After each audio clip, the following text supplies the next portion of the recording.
ಕೊಟ್ರೆ ಹಣ ಬರುತ್ತೆ, ಇದು ವಿಚಿತ್ರ ಆದ್ರೂ ನಿಜ ಅಂತಿದ್ದಾರೆ ನಮ್ಮ ಶ್ರೀ ಅನಂತ ಶ್ರೀರಾಮ ಗುರೂಜಿ ಅವರು.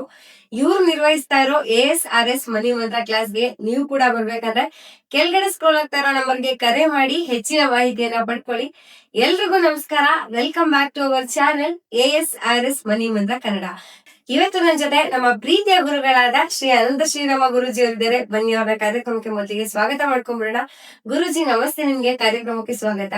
ನಮಸ್ತೆ ಅಮ್ಮ. ಕನ್ನಡ ನಾಡಿನ ಎಲ್ಲಾ ಜನತೆಗೂ ನಮಸ್ಕಾರ. ಗುರೂಜಿ, ಹಣ ಕೊಟ್ರೆ ಹಣ ಬರುತ್ತೆ, ಹಣ ಪಡ್ಕೋಬೇಕಂದ್ರೆ ಹಣ ಕೊಡ್ಬೇಕು ಅಂತ ಹೇಳ್ತಿದ್ದೀರಾ. ಇದು ಒಂಥರ ವಿಚಿತ್ರವಾಗಿದೆ, ಹೇಗೆ ಇದು ಅಂತ? 100% ನಿಜನಮ್ಮ. ಇಲ್ಲಿ ಧರ್ಮೋ ರಕ್ಷತೆ ರಕ್ಷಿತಃ, ಯದ್ಭಾವಂ ತದ್ಭವತಿ, ಧನಂ ಮೂಲಂ ಇದಂ ಜಗತ್. ಇಲ್ಲಿ ಗುರು ಬ್ರಹ್ಮ ಗುರು ವಿಷ್ಣು ಗುರುದೇವೋ ಮಹೇಶ್ವರ ಗುರು ಸಾಕ್ಷಾತ್ ಪರಬ್ರಹ್ಮ ತಸ್ಮೈ ಶ್ರೀ ಗುರುವೇ ನಮಃ. ಇಲ್ಲಿ ಯಾಕೆ ನಾವು ಇದನ್ನೆಲ್ಲ ಹೇಳ್ತಾ ಇದ್ದೀವಿ ಅಂದರೆ 100% ಹಣ ಕೊಟ್ಟರೆ ಹಣ ಬರುತ್ತೆ. ಇದು 100% ಹೇಗೆ ಅಂತಂದಾಗ, ಇದು ಫಸ್ಟು ಏನು ತಿಳ್ಕೊಂಡಿರ್ಬೇಕು ನೀವು ಅಂತಂದಾಗ, ಯಾವ ರೀತಿ ಕೊಡಬೇಕು, ಎಷ್ಟು ಕೊಡಬೇಕು, ಯಾರಿಗೆ ಕೊಡಬೇಕು ಅದನ್ನು ತಿಳ್ಕೊಂಡಿರ್ಬೇಕು ನೀವು ಫಸ್ಟ್. ಹಣ ಕೊಟ್ಟರೆ ಹಣ ಬರುತ್ತೆ ಅಂತ ನೀವು ಯಾರಿಗೋ ಕೊಟ್ಬಿಟ್ರೆ ಹಣ ಬರೋದಿಲ್ಲ. ಇಲ್ಲಿ ಯಾರಿಗೆ ಕೊಡಬೇಕು, ಎಷ್ಟು ಕೊಡಬೇಕು, ಯಾವಾಗ ಕೊಡಬೇಕು, ಏನು ಅದ್ರ ಬಗ್ಗೆ ಡೀಟೇಲ್ ತಿಳ್ಕೊಬೇಕು. ಫಸ್ಟು ಈಗ ಋಣ ಅನ್ನೋದಿರುತ್ತೆ.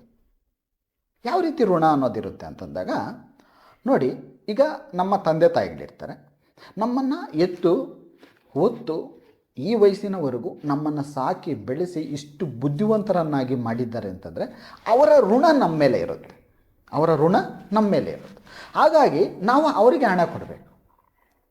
ಹಣ ಕೊಡಬೇಕು. ಯಾವ ರೀತಿ ಕೊಡಬೇಕು ಅಂತಂದಾಗ, ನೀವು ಸಂಪಾದನೆ ಮಾಡಿದರಲ್ಲಿ 2% ಆದ್ರೂ ಅವರಿಗೆ ಹಣವನ್ನು ಕೊಡಬೇಕು.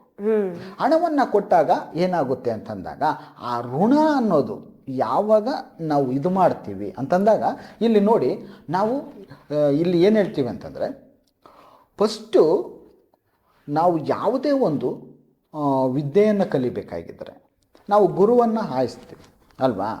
ಇಲ್ಲಿ ನಮಗೆ ಫಸ್ಟು ಗುರು ಯಾರು? ದೇವರು ಯಾರು? ನಮ್ಗೆ ಫಸ್ಟು ತಾಯಿ, ತಂದೆ.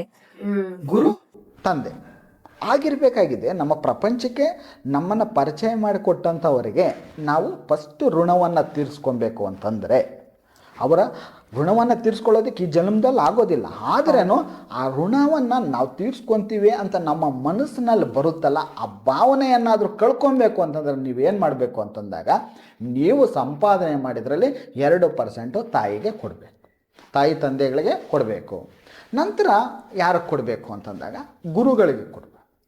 ಗುರುಗಳಿಗೆ ಯಾಕೆ ಕೊಡಬೇಕು ಅಂತಂದಾಗ, ಈ ಪ್ರಪಂಚಕ್ಕೆ ನಾವು ಬಂದಿದ್ದೀವಿ. ಪ್ರಪಂಚಕ್ಕೆ ಯಾವ ರೀತಿ ಬಂದಿದ್ದೀವಿ ಅಂದರೆ, ನಾವು ಬುದ್ಧಿ ಇಲ್ಲದೆ ಬಂದಿದ್ದೀವಿ. ಬುದ್ಧಿ ಇದ್ದು ಬಂದಿಲ್ಲ ಅಲ್ವಾ? ನಾವು ಹುಟ್ಟಿದ ತಕ್ಷಣ ನಾವೆಲ್ಲ ಬುದ್ಧಿನೂ ಕಲ್ತ್ಕೊಂಡು ಬಂದಿಲ್ಲ, ನಾವು ಬುದ್ಧಿ ಇಲ್ಲದೆ ಬಂದಿದೆ. ನಮಗೆ ಆ ಬುದ್ಧಿಯನ್ನು ಕಲಿಸಿದವರು, ನಮಗೆ ವಿದ್ಯೆಯನ್ನು ಕಲಿಸಿದವರು, ನಮಗೆ ತಿಳಿಯದ ಅನೇಕ ವಿಚಾರಗಳನ್ನು ತಿಳಿಸಿದವರು ಯಾರು ಅಂತಂದರೆ ಗುರುಗಳು. ಆ ಗುರುಗಳ ಋಣವನ್ನು ನಾವು ಕಳ್ಕೊಬೇಕು ಅಂತಂದರೆ, ನಾವು ಸಂಪಾದನೆ ಮಾಡಿದ್ರಲ್ಲಿ 2% ಆ ಗುರುಗಳಿಗೆ ನಾವು ಮೀಸಲಾಗಿಟ್ಟರೆ ಆ ಗುರುವಿನ ಋಣವನ್ನು ನಾವು ತೀರಿಸ್ಕೊಬೋದು. ಅಟ್ಲೀಸ್ಟ್ ಸ್ವಲ್ಪ ಮಟ್ಟಿಗಾದ್ರು. ಅದಕ್ಕೆ ನಾವು ಯಾವುದೇ ಒಂದು ವಿದ್ಯೆಯನ್ನು ಕಲಿಬೇಕಾಗಿದ್ದರೆ ನೋಡಿ, ಗುರು ಬ್ರಹ್ಮ ಗುರು ವಿಷ್ಣು ಗುರು ದೇವೋ ಮಹೇಶ್ವರ ಗುರು ಸಾಕ್ಷಾತ್ ಪರಬ್ರಹ್ಮ ತಸ್ಮೈ ಶ್ರೀ ಗುರುವೇ ನಮಃ ಅಂತೀವಿ. ಯಾಕಂದರೆ ಆ ಗುರುವಿನ ಋಣ ಆ ಥರ ಇರುತ್ತೆ. ಹಾಗಾಗಿ ಆ ಗುರುವಿನ ಋಣವನ್ನು ನೀವು ತೀರಿಸ್ಕೊಬೇಕು ಅಂತಂದಾಗ ನೀವು 2% ಕೊಡಲೇಬೇಕು. ನೆಕ್ಸ್ಟ್ ಏನು ಅಂತಂದಾಗ, ಗೋ ಆಶ್ರಮಕ್ಕೆ, ಗೋ ಆಶ್ರಮ ಅಂದರೆ ಗೋವಿಗೆ ಕೊಡಬೇಕು ದಾನ ಅಂತ. ಯಾಕೆ ನಾವು ಗೋವಿಗೆ ದಾನವನ್ನು ಕೊಡಬೇಕು ಅಂತಂದರೆ, ನೋಡಿ, ಈ ಪ್ರಪಂಚದಲ್ಲಿ ಯಾವುದಾದ್ರೂ ಒಂದು ಪ್ರಾಣಿಯನ್ನು ಮಾತೆಗೆ ಹೋಲಿಸ್ತಾರೆ ಅಂತಂದರೆ ಅದು ಗೋ. ಗೋ ಮಾತೆ ಅಂತಾರೆ. ಇನ್ಯಾವ ಪ್ರಾಣಿನೂ ನಾವು ಮಾತೆ ಅಂತ ಕರೆಯಲ್ಲ. ಅಂದರೆ ನಾವು ಹಿಂದಿನ ಜನ್ಮದಲ್ಲಿ ಏನಾಗಿದ್ವಿ ಅಂತಂದಾಗ ಗೋವಾಗಿ ಮನುಷ್ಯ ಜನ್ಮ ಪಡೆದಿದ್ದಾರೆ ಅಂತ ಹೇಳ್ತಾರೆ ದೊಡ್ಡವರು. ಹಾಗಾಗಿ ನಮ್ಮ ಋಣವನ್ನು ನಾವು ಗೋವಿಗೆ ತೀರಿಸ್ಕೊಳ್ಬೇಕು. ಗೋವಿಗೆ ಒಂದು ಹುಲ್ಲನ್ನು ಕೊಡುವುದರ ಮುಖಾಂತರ, ಗೋವಿಗೆ ಒಂದು ಬಾಳೆಹಣ್ಣನ್ನು ಕೊಡುವುದರ ಮುಖಾಂತರ, ಇಲ್ಲ ಗೋ ಆಶ್ರಮಕ್ಕೆ ಏನೋ ಒಂದು ದಾನವನ್ನು ಕೊಡುವುದರ ಮುಖಾಂತರ ನಾವು ಏನು ಮಾಡಬೇಕಪ್ಪ ಅಂತಂದಾಗ, ಈ ಗೋವಿಗೆ ನಾವು 2% ದಾನವನ್ನು ಕೊಡಬೇಕು. ಆ ಗೋವಿಗೆ 2% ನಾವು ದಾನವನ್ನು ಯಾವಾಗ ಕೊಡ್ತೀವೋ ಆಗ ನಮಗಿರುವಂತಹ ನೆಗೆಟಿವ್ಸ್, ಆ ಅಡೆತಡೆಗಳೇನಿರುತ್ತೆ ಅವೆಲ್ಲ ಓಪನ್ ಆಗುತ್ತೆ. ಹಾಗಾಗಿ ನಮಗೆಲ್ಲ ಕಡೆಯಿಂದ ದುಡ್ಡು ಬರೋದಕ್ಕೆ ಸ್ಟಾರ್ಟ್ ಆಗುತ್ತೆ. ನೆಕ್ಸ್ಟ್ ಯಾವ ಋಣ ಇದೆ ನಮ್ಮ ಮೇಲೆ ಅಂತ ನೋಡಿದಾಗ, ನಾವು ನೋಡಿ, ಈ ಸಮಾಜದಲ್ಲಿ ಹುಟ್ಟಿದ್ದೀವಿ, ಈ ಸಮಾಜದಲ್ಲಿ ಬೆಳೆದಿದ್ದೀವಿ, ಈ ಸಮಾಜಕ್ಕೆ ಏನಾದರೂ ಕೊಡ್ಬೇಕು ನಾವು ಹುಟ್ಟಿದ ಮೇಲೆ ಈ ಸಮಾಜಕ್ಕೆ. ಸುಮ್ಮನೆ ನಾವು ಮನುಷ್ಯನಾಗಿ ಹುಟ್ಟಿದ್ದೀನಿ, ನಾನು ಹೋಗ್ತೀನಿ ಅಷ್ಟಂದರೆ ಅದಕ್ಕೆ ಪ್ರಯೋಜನ ಇಲ್ಲ. ಪ್ರಾಣಿನೂ ಹುಟ್ಟುತ್ತೆ, ಒಂದು ನಾಯಿನೂ ಹುಟ್ಟುತ್ತೆ, ನಾಯಿನೂ ಸಾಯುತ್ತೆ, ಅದಕ್ಕೇನು ಬೆಲೆ ಇರುತ್ತೆ? ಬೆಲೆ ಇರೋದಿಲ್ಲ ಅಲ್ವಾ? ಮನುಷ್ಯನು ಹುಟ್ಟಿದ್ದಾನೆ ಅಂದಮೇಲೆ ಆ ಮನುಷ್ಯನು ಇರುವಷ್ಟು ದಿನ, ಆ ಇರುವಷ್ಟು ಕಾಲ ಅವನು ಯಾರಿಗಾದರೂ ಒಂದು 10 ಜನಕ್ಕೆ ಸಹಾಯ ಮಾಡಬೇಕು, ಒಂದು 10 ಜನಕ್ಕೆ ಊಟ ಹಾಕಬೇಕು, ಒಂದು 10 ಜನಕ್ಕೆ ಎಲ್ಪ್ ಮಾಡಬೇಕು. ಹಾಗೆ ನೀನು ಹುಟ್ಟಿರೋದಕ್ಕೆ, ಈ ಭೂಮಿ ಮೇಲೆ ಹುಟ್ಟಿರೋದಕ್ಕೆ, ನೀನು ಹುಟ್ಟಿದೆಯಾ ಅನ್ನೋದಕ್ಕೆ ಪ್ರೂಫ್ ಅದು. ನೀನೇನಾದರೂ ಮಾಡಿರ್ತೀಯಲ್ಲ, ದಾನ ಧರ್ಮ ಮಾಡಿರ್ತೀಯಲ್ಲ, ಅದೇ ನಿನಗೆ ಪ್ರೂಫ್ ಇಲ್ಲಿ ಹುಟ್ಟಿದ್ದೀಯಾ ಅನ್ನೋದಕ್ಕೆ. ನೀನೇನು ಮಾಡಿಲ್ಲ ಅಂತಂದರೆ ಇಲ್ಲಿ ಹುಟ್ಟಿಲ್ಲ ಅಂತಲೇ ಲೆಕ್ಕ ಆಗ್ಬಿಡುತ್ತೆ. ಹಾಗಾಗಿ ಸಮಾಜಕ್ಕೆ ನಿನ್ನ ಕೈಲಾದ ಮಟ್ಟಿಗೆ ನೀನು ಏನು ಮಾಡಬೇಕಪ್ಪ ಅಂತಂದಾಗ 2% ನೀನು ಸಂಪಾದನೆ ಮಾಡಿದ್ರಲ್ಲಿ 2%ಅನ್ನು ದಾನವಾಗಿ ಕೊಡಬೇಕು. ನೆಕ್ಸ್ಟ್ ನಾವೇನು ಮಾಡಬೇಕು ಅಂತಂದಾಗ ನೋಡಿ, ಈಗ ಸಮಾಜಕ್ಕೆ ಅಂದ ತಕ್ಷಣ ನೀವು ಇನ್ನೊಂದು ಆಲೋಚನೆಯನ್ನು ಮಾಡ್ಬೋದು. ಏನಪ್ಪ ಸಮಾಜಕ್ಕೆ ಯಾವ ರೀತಿ ನಾವು ಕೊಡಬೇಕು? ನಮ್ಮ ಹತ್ರ 10 ರೂಪಾಯಿ ಇದೆಯಲ್ಲ, 100 ರೂಪಾಯಿ ಇದೆಯಲ್ಲ, ನಾವು ಯಾವ ರೀತಿ ಕೊಡಬೇಕು ಅಂತ ತುಂಬ ಜನಗಳಲ್ಲಿ ಭಾವನೆ ಇರುತ್ತೆ. ಹೌದು. ಅವ್ರಿಗೆ ನಾನು ಹೇಳೋದೇನೆಂದರೆ, ನಿಮ್ಮ ಸುತ್ತಮುತ್ತಲು ಯಾವುದಾದ್ರೂ ನಾಯಿಗಳಿದೆ ಅಂತ ಇಟ್ಕೊಳ್ಳಿ, ಅದಕ್ಕೇನಾದರೂ ಒಂದು ಬಿಸ್ಕೆಟ್ ಹಾಕಿ. ನಿಮ್ಮ ಸುತ್ತಲೂ ಯಾವುದೋ ಒಂದು ಪಾರಿವಾಳಗಳು ಓಡಾಡ್ತಾ ಇರತ್ತೆ, ಅದಕ್ಕೆ ಒಂದು ಸ್ವಲ್ಪ ಕಳೆಪೊಪ್ಪು ಏನಾದ್ರು ತೆಗೆದಾಕಿ. ಇಲ್ಲ ಬೆಳಗ್ಗೆ ಎದ್ದ ತಕ್ಷಣ ಒಂದು ಹಿಡಿ ಸಕ್ಕರೆ, ಒಂದು ಹಿಡಿ ಅಕ್ಕಿಯನ್ನು ಮಿಶ್ರಣ ಮಾಡಿ ಆ ಇರುವೆಗಳಿಗೆ ಹಾಕಿ. ನಿಮ್ಮ ಋಣ ಅನ್ನೋದು ತೀರೋಗುತ್ತೆ. ಹಾಗಾಗಿ ಸಮಾಜಕ್ಕೆ ಏನೋ ಒಂದು ನಿಮ್ಮ ಕೈಲಾದ ಮಟ್ಟಿಗೆ, ಏನೂ ಆಗಿಲ್ಲ ಅಂದರೆ ಅಟ್ಲೀಸ್ಟ್ ಒಂದು ಸಕ್ಕರೆಯನ್ನಾದ್ರೂ ಆ ಇರುವೆಗಳಿಗೆ ಹಾಕುವಂತಹ ಪ್ರಯತ್ನವನ್ನು ಮಾಡಬೇಕು. ಏನೂ ಮಾಡಿಲ್ಲ ಅಂತಂದರೆ ನೀನಿಲ್ಲ ಅಂತ ಲೆಕ್ಕ ಅಲ್ವಾ? ಭೂಮಿ ಮೇಲೆ ನೀನು ಇದ್ದೀಯ ಅಂದರೆ ಏನೋ ಒಂದು ನಿನ್ನಿಂದ ಕೆಲಸ ಆಗಬೇಕು.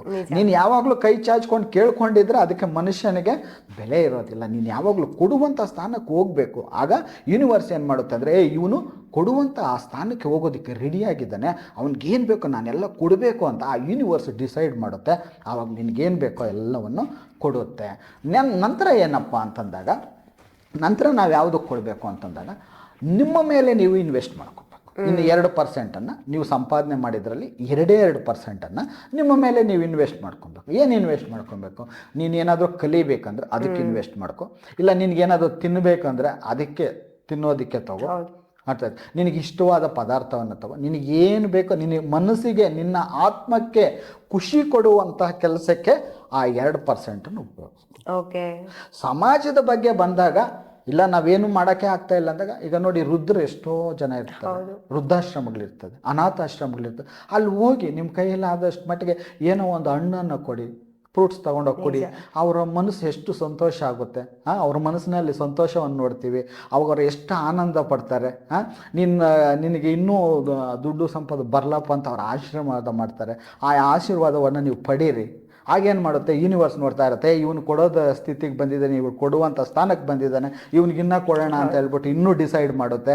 ಅದೇ ರೀತಿಯಾಗಿ ಇಲ್ಲಿ ಇನ್ನೊಂದು ಏನಂತಂದ, ಕರ್ಸ್ಯೂ ಮನಿ ಮತ್ತು ಯಾಪಿ ಮನಿ ಅಂತ 2 ಹಣ ಇರುತ್ತೆ.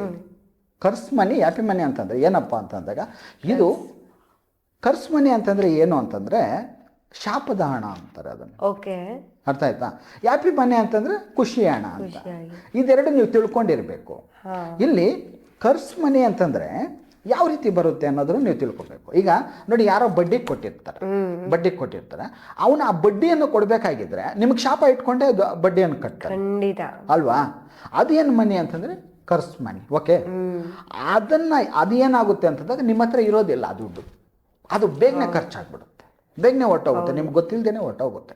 ಆಮೇಲೆ ಭ್ರಷ್ಟಾಚಾರದ ಹಣನೂ ಕೂಡ ಈ ಲಿಸ್ಟಿಗೆ ಸೇರಿಸಬಹುದು ಅನ್ಸುತ್ತೆ. ಯಾರು ಲಂಚ ತಗೊಳ್ತಾರಲ್ಲ, ಅದು ಕೂಡ ಅದನ್ನ ನಾವು ತಗೊಂಡ್ರೆ ಜಾಸ್ತಿ ಆಗ್ಬಿಡುತ್ತೆ. ಅದು ನಮಗೆ ಬೇಡ. ನಮ್ಮ ಸಬ್ಜೆಕ್ಟ್ ನಲ್ಲಿ ನೆಗೆಟಿವ್ ಇಲ್ಲ, ಇಲ್ಲಿ ಪಾಸಿಟಿವ್ ಮಾತ್ರ. ಇಲ್ಲಿ ಏನಂತಂದ್ರೆ ನಾವು ಹೇಳ್ತಾ ಇರೋದು ನಮ್ಮ ಮನೆ ಮಂತ್ರ ಸಬ್ಜೆಕ್ಟ್ ಅಲ್ಲಿ ಯಾರಿಗೂ ಬಡ್ಡಿ ಕೊಡಬೇಡಿ ಅಂತ ನಾವು ಇಲ್ಲಿ ತೋರಿಸ್ತಾ ಇದ್ದೀವಿ. ಅರ್ಥಾತ್ ಆ ಶಾಪದ ಹಣ ನೀವು ತಗೊಳಕ್ ಹೋಗ್ಬೇಡಿ, ನೀವು ಬಡ್ಡಿ ಯಾರಿಗೂ ಕೊಡಕ್ ಹೋಗ್ಬೇಡಿ. ನಿಮ್ನಿಂದ ಆದ್ರೆ ಹಾಗಾದ್ರೆ ದುಡ್ಡು ಕೊಡೋದೇ ಬೇಡ ಗುರುಜಿ ಅಂತಂದ್ರೆ, ದುಡ್ಡು ಕೊಡಬೇಕು. ಯಾರು ಕೊಡಬೇಕು ಅಂದ್ರೆ, ನಿಮಗೆ ತುಂಬಾ ಹೆಲ್ಪ್ ಮಾಡಿದ್ದಾನೆ ಒಬ್ಬ ಗೆಳೆಯ, ಅವನು ತುಂಬ ಕಷ್ಟ ಕಾಲದಲ್ಲಿ ನಿಮಗೆ ಒಬ್ಬ ಗೆಳೆಯ ಹೆಲ್ಪ್ ಮಾಡಿದ್ದಾನೆ, ಅಂಥವನಿಗೆ ಹಣವನ್ನು ಕೊಡಿ. ಯಾವ ರೀತಿ ಕೊಡಬೇಕು ಅಂತಂದಾಗ, ಅವನು ಬಡ್ಡಿ ಅಲ್ಲ, ಅವನು ಅಸಲು ಕೊಡದಿದ್ರೂ ಪರವಾಗಿಲ್ಲ, ನಾನು ಬೇಜಾರು ಬೇಡ ಅನ್ನುವಂಥ ಮಟ್ಟದಲ್ಲಿ ನೀವು ಹಣವನ್ನು. ಇಲ್ಲ ಅಂತಂದರೆ ನೀವು ಯಾರಿಗೂ ಸಾಲವಾಗೂ ಕೊಡಕ್ಕೆ ಹೋಗಬೇಡಿ, ಮತ್ತು ಬಡ್ಡಿಗೂ ಕೊಡಕ್ಕೆ ಹೋಗಬೇಡಿ. ಓಕೆ, ಸಾಲವಾಗಿ ಯಾಕೆ ಕೊಡಕ್ಕೆ ಹೋಗಬೇಡಿ ಅಂತ ನಾನು ಹೇಳ್ತಾ ಇದ್ದೀನಿ ಅಂತಂದಾಗ, ನೀವು ಸಾಲವನ್ನು ತಗೊಳ್ಳುವಾಗ ತುಂಬ ಖುಷಿಯಿಂದ ತಗೊಳ್ತಾರೆ. ಅದೇ ಸಾಲವನ್ನು ಹಿಂತಿರುಗಿಸುವಾಗ ಅವರು ತುಂಬ ನೋವಿನಿಂದ ನಿಮಗೆ ಕೊಡುತ್ತಾರೆ. ಹೌದು ಹೌದು. ಹಾಗಾಗಿ ಯಾರಿಗೂ ಸಾಲವನ್ನು ಕೊಡೋಕೆ ಹೋಗಬೇಡಿ. ಕೊಡಬೇಕು ಅಂತಂದರೆ ಈ ಮೆಥಡನ್ನು ಫಾಲೋ ಮಾಡಿ, ನಿಮಗೆಲ್ಲನೂ ಒಳ್ಳೆಯದಾಗಲಿ. ನಿಮಗೆಲ್ಲ ದುಡ್ಡು ಸಂಪತ್ತು ಐಶ್ವರ್ಯ ಎಲ್ಲ ಬರಲಿ. ನಿಮ್ಮ ಮನೆಯಲ್ಲಿ ಯಾರಾದರೂ ಒಬ್ಬರು ಬಿಲಿಯನಿಯರ್ ಆಗಲಿ ಅಂತ ನಾವು ಹಾರೈಸ್ತಾ ಇದ್ದೀವಿ. ಈ ಮನಿ ಮಂತ್ರ ಸಬ್ಜೆಕ್ಟನ್ನು ಫಾಲೋ ಮಾಡಿ ನಿಮ್ಗೆ 100% ನೀವು ಅಂದ್ಕೊಂಡಿದ್ದೆಲ್ಲ ಸಾಧನೆ ಮಾಡ್ಬೋದು. Thank you Guruji.